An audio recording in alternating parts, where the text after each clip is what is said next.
So, hello everyone. Today we'll continue our part 2 of Plutarch's Life of Alexander. Now, I'll be translating to you straight from the ancient Greek text and also commenting on it. So, now let's see. We read the first 3 chapters of the Life of Alexander, so we're going on to chapter 4. You can see the previous 3 in the previous video. So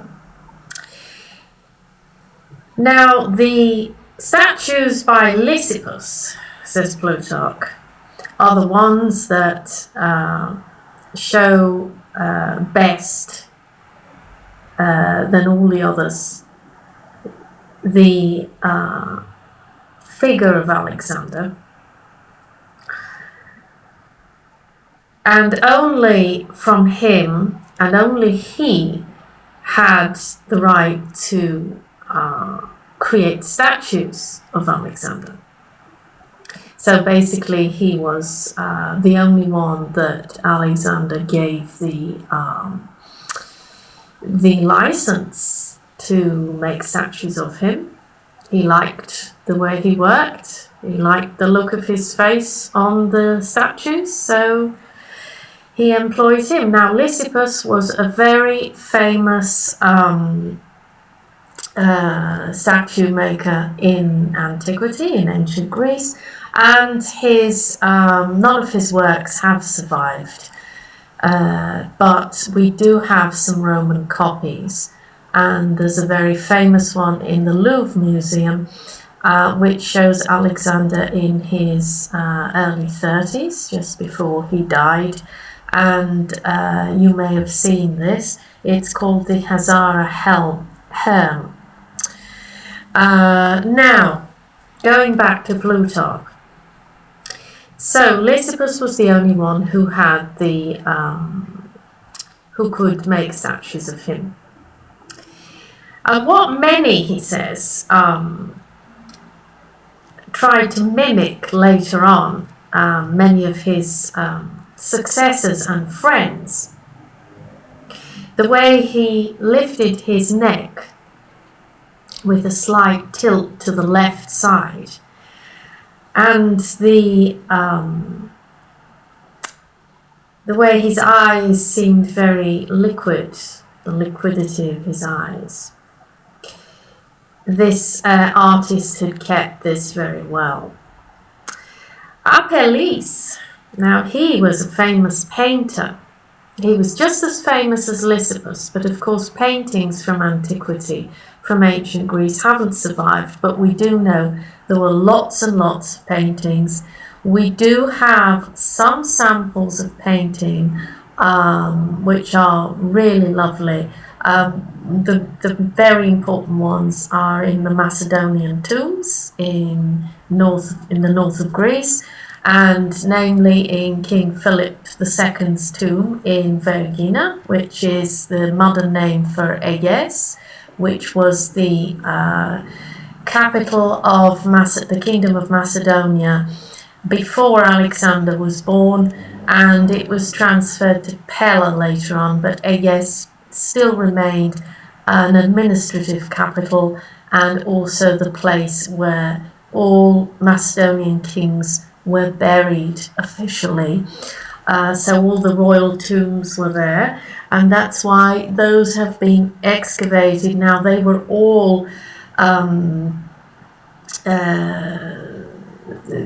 desecrated during antiquity, and everything of value had been stolen from them. But the King Philip II's tomb, that was not broken into, so that's why we've got all those wonderful artifacts and the gold wreath and the wonderful gold box that his bones were stored in after his cremation. So Yes, we have wonderful murals, paintings on the wall, and these are utilizing techniques that took centuries to be reused again in Europe and all over the world. We find those techniques again reused in the Renaissance. So it took centuries and centuries for humanity to get back to that level of excellence in painting. Now, Apelles, going back to Plutarch, Apelles was also one who painted Alexander. And he had painted him holding a lightning bolt. He didn't copy his colour, but he showed him as dark and with dark hair. Now, if you see behind me, this is a famous mosaic from which you can see in the museum in Napoli, the archaeological museum in Italy. Now this was found, I think, in Pompeii, and it is widely believed to be a copy of an Apelles painting, which obviously hasn't survived, but it was a very famous painting in antiquity, and obviously was around for a few centuries. So we assume many copies were made, and this was one of them. And as you can see, it does show Alexander with dark hair, and he's rather tanned. So this was not what he looked like. This, by the way, is showing a scene from the Battle of Issus. The whole mosaic is showing Darius as well opposite him, and Alexander going to attack him.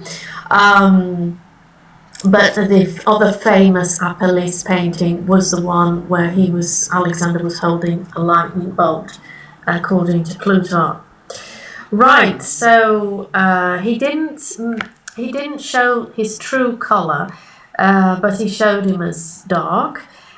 He was white-skinned, they say, and his whiteness became red in the chest, but mainly in the face. So, quite like me, honestly, when I get excited or I'm too much in the sun, I do go very red, because I'm very white. So, that was pretty much what Alexander was like. So he was he would be blonde as well, not dark-haired, or at least auburn or, dark blonde. So in Aristophanes' memoirs, we read that his skin had a very sweet scent, and his mouth and all his body, from his mouth and all his body, there was a nice perfume, and as a result, all his clothes were full of it. And the reason, says Plutarch, was perhaps that he had a very warm and fiery constitution, that his body was... This is one of the things in ancient times they believed, that your body would be too fiery or too watery, and that would explain various traits or ailments. Now, why, he says, the pleasant smell is from the digestion of fluids because of the warmth, as Theophrastus believes. So he's just quoting here some beliefs of the day. And that's why he says warm and dry places in the world do produce the most beautiful and the most perfumes. Because the sun, he says, takes away the fluid that sits on bodies like a rotten, like something rotten. And as it seems, the warmth of his body made Alexander and to love drinking and to be short-tempered. And from his childhood, it seemed that he was quite how would you call it? Let me see. He wasn't easily attracted, it says, to bodily pleasures of all kinds, and by bothering with them, he was very quiet about these sort of things. And despite the fact that in other things he was very forceful and even violent. And his ambition made him serious and with grand, how would you say, somebody who is sort of open-hearted and very generous to others. Despite his age, he didn't love every form of glory and from anywhere, like Philip, his father, unlike Philip, his father, who was always being proud about things like sophist, about how well he spoke and how he cut coins showing his victories, like the one in Olympia where his horses won. That was when Alexander was born, by the way, as we said in the previous video. And to his all the people around him that tried to learn if Alexander would like to be in the Olympic Games, to run in them, because he was very fast on his legs, says Plutarch. And Alexander replied to them when they said that, when they suggested he should go to the Olympic Games, he said, "If, of course, I'm going to be competing with kings." In other words, he didn't want to compete with anything less than a king. And it seems that he had a bad disposition towards athletes. He wasn't very fond of athletes. He wasn't really into that kind of thing, because it says, even though he did organise many athletic games during his lifetime, he had games, contests rather, for people who wrote tragedies and for musicians and people who generally were in the arts, and for any type of hunting. And this is having using a sort of staff to go into combat with somebody else. Sort of, I think Kung Fu fighters use them too. So basically Alexander was very fond of this, fighting with sticks, basically, that's what it's... he didn't make a trophy with great keenness for pancration, which is a type of wrestling, and for wrestling as well. So he wasn't interested in those kinds of things at all. Now, pancration was famous for being not just wrestling, but it was an all is fair. You could do anything. You could even gouge the eyes of your opponent out. There were no rules. It was just the best man wins. So Alexander wasn't fond of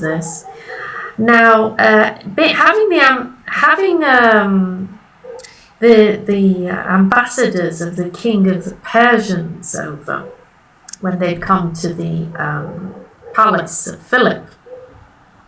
And Philip was away, he was on one of his military campaigns.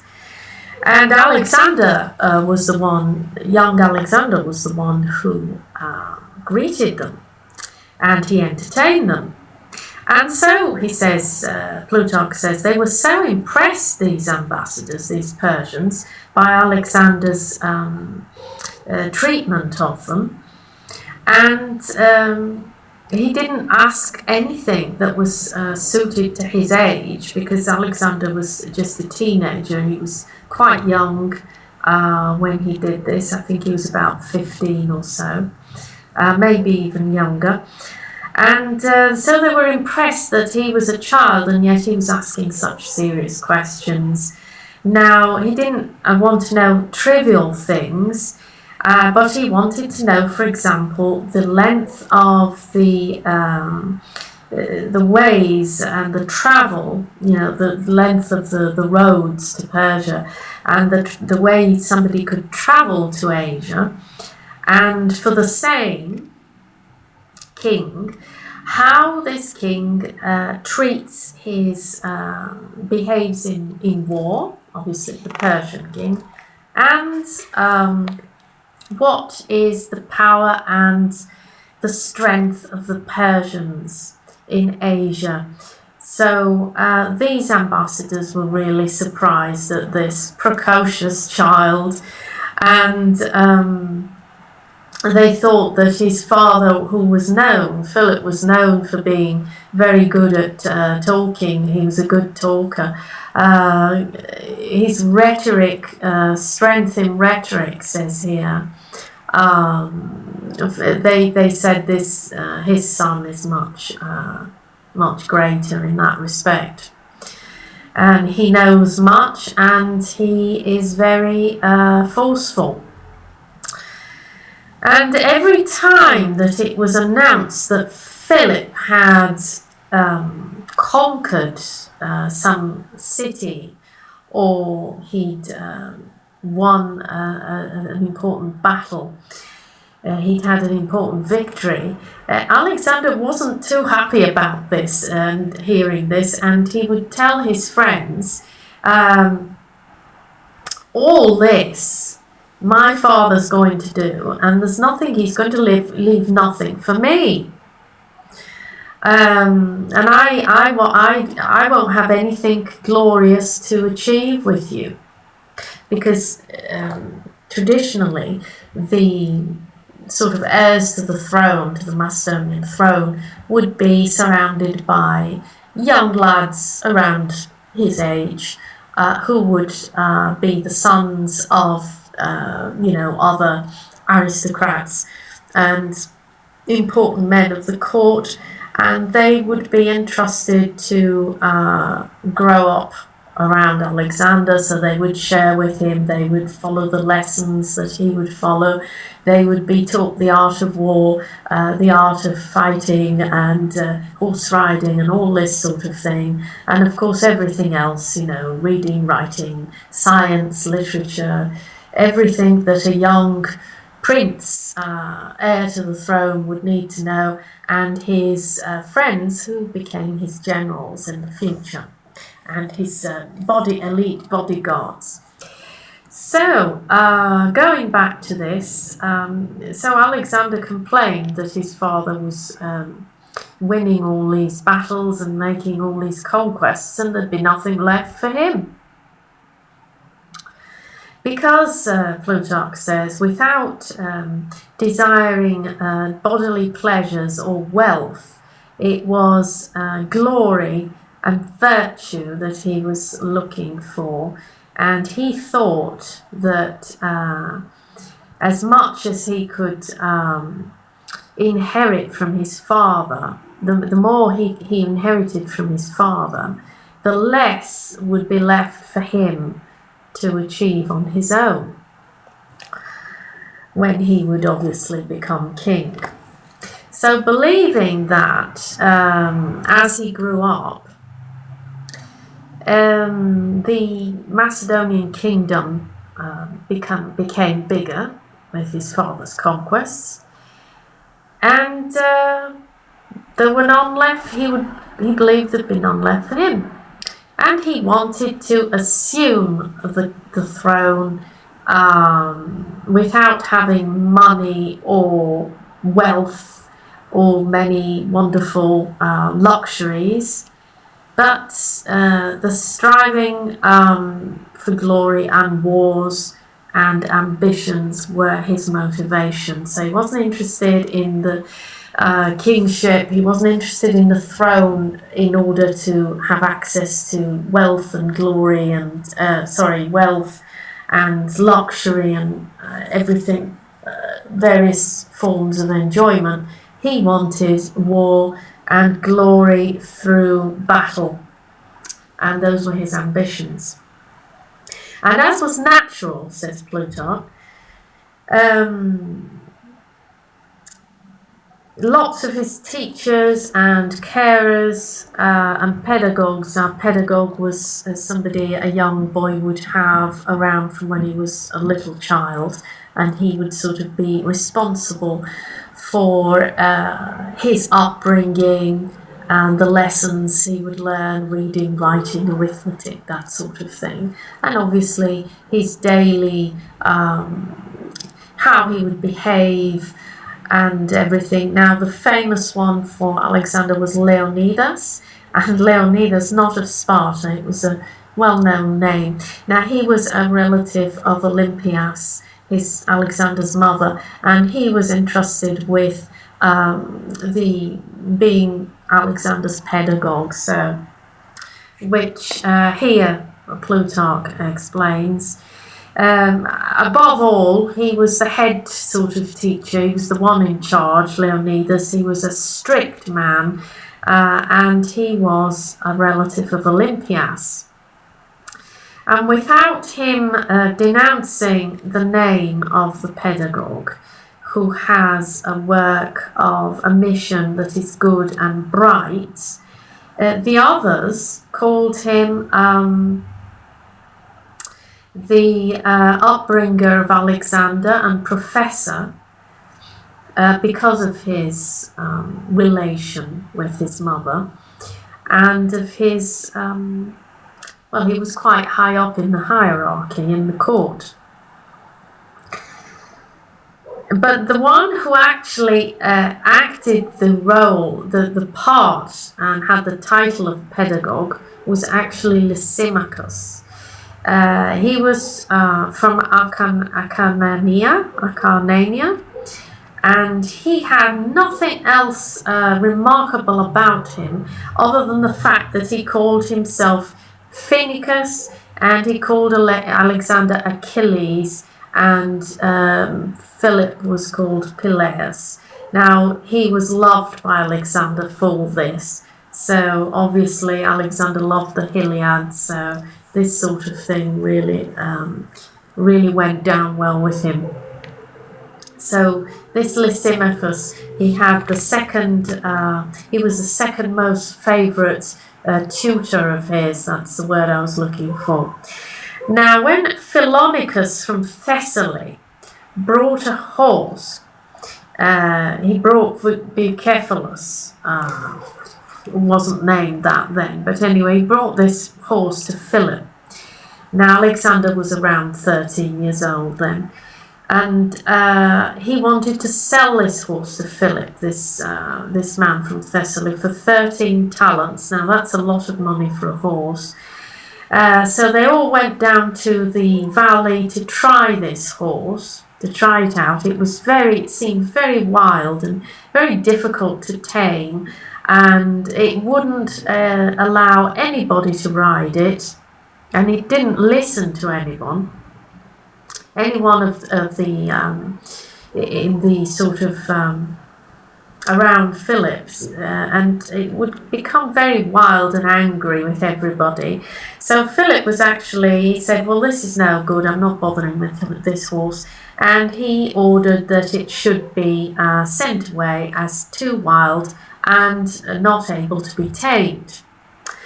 Now, Alexander was there And he commented, what a horse they're losing because they don't know how to deal with it because of inexperience and softness. Philip didn't say anything immediately when he heard this, but because Alexander kept repeating himself and saying it with passion, he was really intense about this. And Philip turned around and said to him, you accuse your elders because you know better, or you know something more, or you can handle this horse better?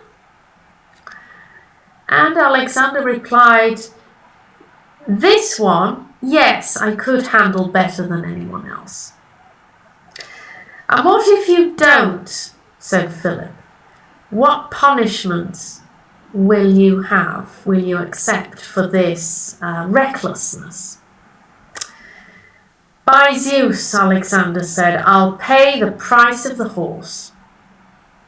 And they laughed, father and son laughed, and they agreed between themselves on the money, and immediately Alexander went near the horse and catching it, he turned it towards the sun, because as he'd understood, the horse was actually scared when it saw its own shadow, and when it watched its own shadow moving in front of it, this actually frightened this horse, and that's probably what made it wild, he thought. So he ran next to it for a little time, and he caressed the horse, Alexander did, and because he saw that it was full of anger and wildness, he slowly took off his chlamys. Now we must say a chlamys is a rectangular piece of fabric,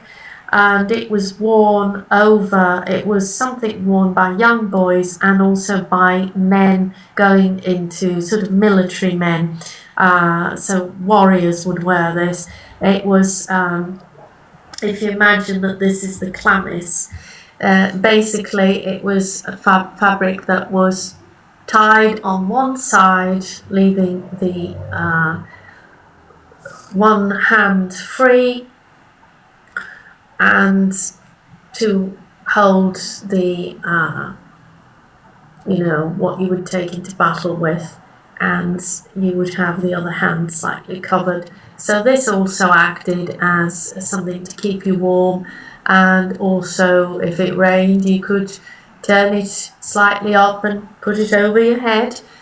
And also it had many functions because it was made of thick wool, and this would be treated usually with some form of treatment that would make it a little bit to be protected from rain and that sort of thing. But it was very warm, so you could use it as a blanket, being a soldier and that sort of thing. But young boys usually wore a white short chlamys. Now young Alexander took his off because obviously it would be frightening the horse, and as he did this he quickly jumped on the horse and rode it safely, and he pulled the bridles, I think bridles, what are they called? I'm not sure how to pronounce this, so do bear with me, I am half Greek, so not everything I say is going to be correct. So he held this horse without hitting it with anything or using any force on it. And as he saw that the horse wasn't threatening and it was getting ready to gallop, he left it and he led it with a louder voice, and hitting the sides of it with his legs. We can imagine, because in those days there was no saddle, so you would ride the horse sort of bareback, without a saddle. They would use typically a skin sort of from an animal skin to sort of sit on. That's why, but there wasn't a saddle. So it was a very risky sort of, you have to be very well trained to do horse riding. Now, so he led this into gallop, and Philip's, Philip, all the people around Philip were quite anxious watching all this, and they were very silent. But when they saw that Alexander turned round, he was galloping with the horse, and he turned round and returned, serious and happy, and everybody shouted out, you know, in excitement. And his father, it is said that his father became tearful. A tear went down his cheek, sort of thing, from happiness. And as Alexander got down off the horse, his father kissed him and said, "My child, you must ask for your own kingdom, which would be worthy of you, because Macedonia is too small for you. It cannot hold you." So, going to chapter 7, as Philip saw that Alexander's character was rather one that couldn't be tamed, sort of thing. He was quite wild, and he didn't, in rows, he wouldn't sort of give in, but logic easily would guide him towards what was right to do. So Philip tried more to convince Alexander to do something rather than to order him to do something. Obviously, if he ordered him, Alexander would not want to do it. He would be quite obstinate about it. So he didn't have much confidence in the music teachers and the basic lessons, tutors that Alexander had around him at the time. So he's about 13 here, Alexander. And so he had the idea that it was a case of great importance to have Alexander educated. And so he called for the famous and known philosopher Aristotle, giving him a good and worthy payment, fees. Now, I must say, at the time, even though Plutarch says famous, at the time Aristotle wasn't quite that famous. He was in his mid-30s, and he came from Athens, where he had been at the academy, a student of Plato for years. So he was actually not yet the famous Aristotle.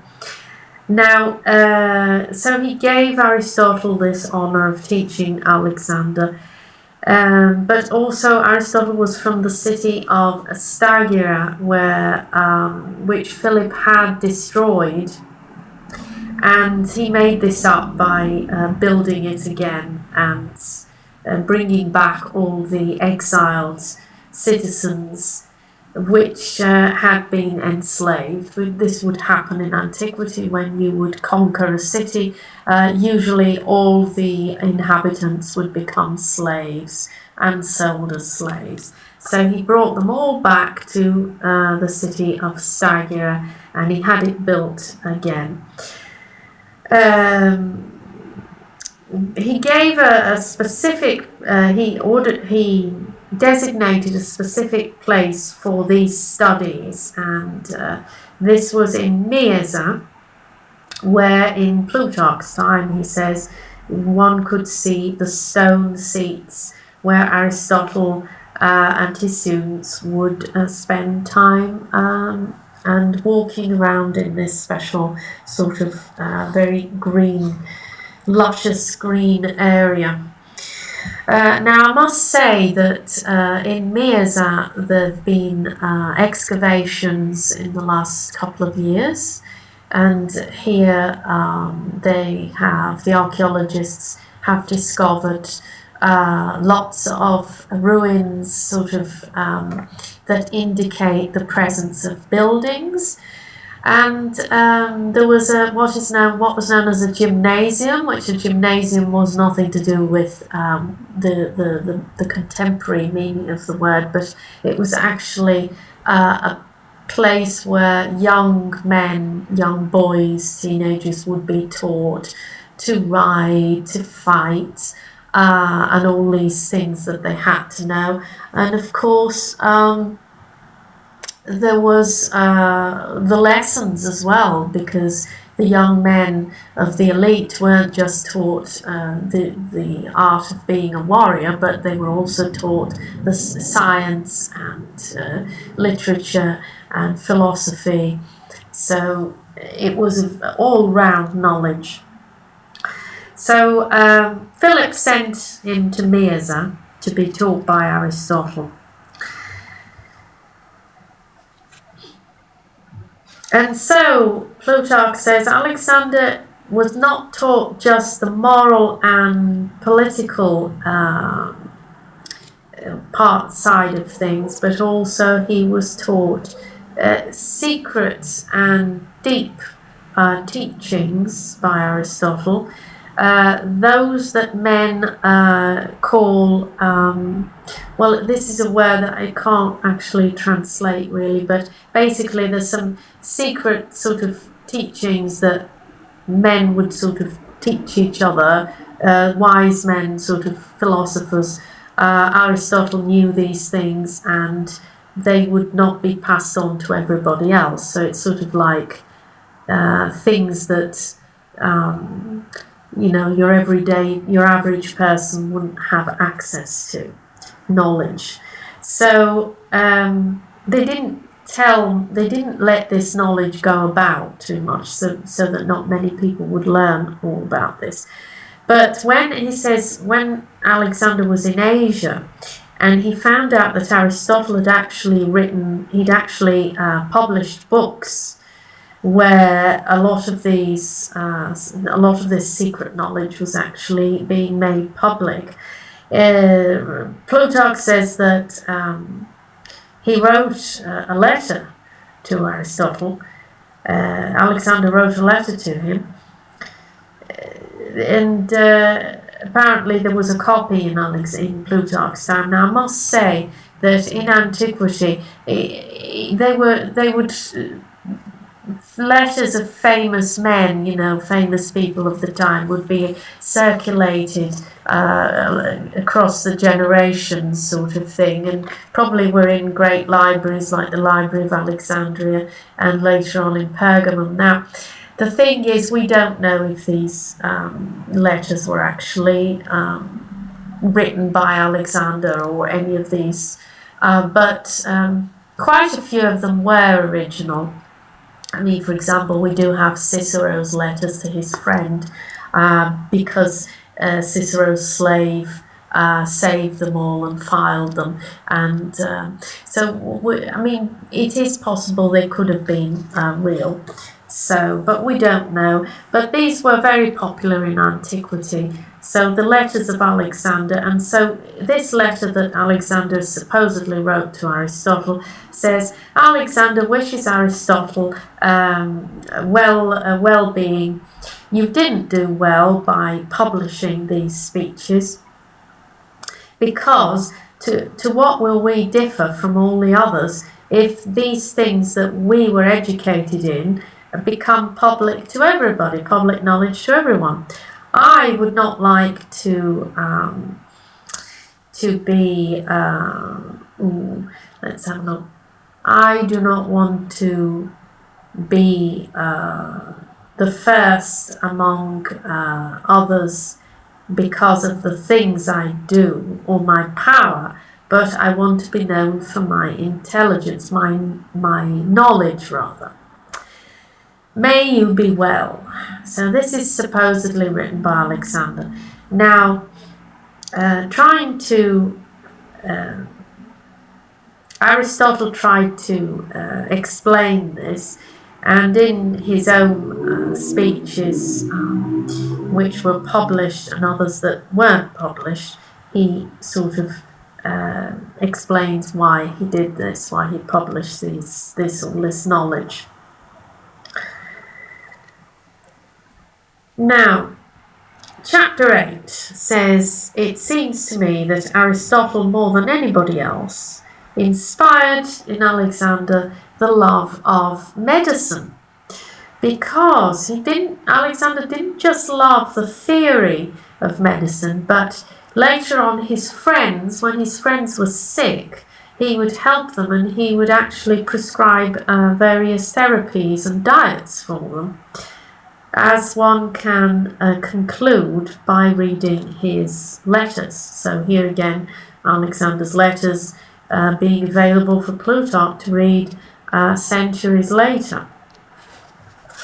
We do know Plutarch had been, he had travelled around, so he had been obviously to the great library in Alexandria, and he probably made copies of these letters, because obviously he couldn't borrow books, you had to have copies made, and there were no photocopiers then, so you had to hire a copyist, some slave probably who worked for the library, and he would write out some copies for you. Right, so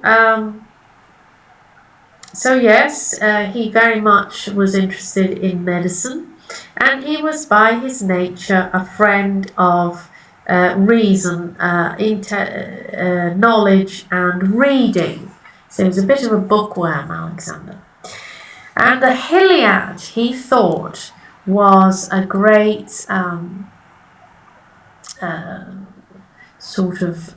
very useful for military virtue.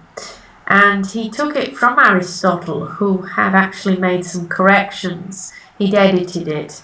And this he called from the...